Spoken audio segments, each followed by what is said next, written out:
يا ابو ترى سالفة قديمة خلاص من سنين. اوكي انساها خلاص. شلون تبي ننساها يا مبارك؟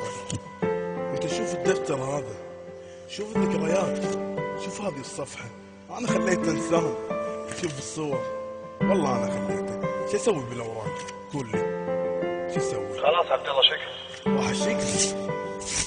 اشوفه ينساني ولكن اخلي كل الاماكن الذكرى فيني، لكنه ما يبيني. ليش تهجرني انا وانا معطي قلبي امانه؟ هذا انا اذبحني خلني يرتاح. وين اللي يقول انه يحبني ويبيني وعلي والهان؟ غمضت فتحت اشوفك مخليني خبر كان. لا فوق كل هذا شنو؟ انا اللي خليت انسان. انا خليت انسان له قيمه، والناس ليا بطاري تحسب له 1000 حساب.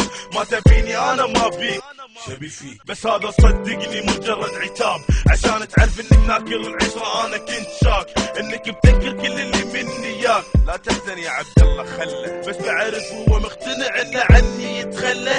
انا خليتك. انا اللي خليت انسان. خليته يكون انسان. خليته يكون انسان.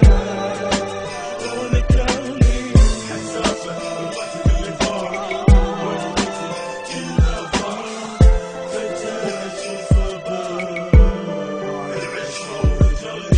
وين اللي يقول والهان؟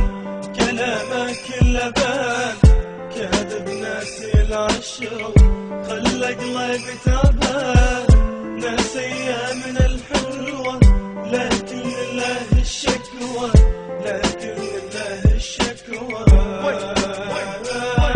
وانا اللي سميته عادل الروح واشوفه فوق البشر. وانا اللي يقول لو دار الزمن انا ما اتغير. معلومه بقاموس الحب لا تزيد العاشق جرحه. بشرع الهوى من قديم الوقت عقاب الخاين ذبحه. وين اللي يقول والهان؟ كلامك اللبان قاس وناسي العشرة خلى قلبي تعبان.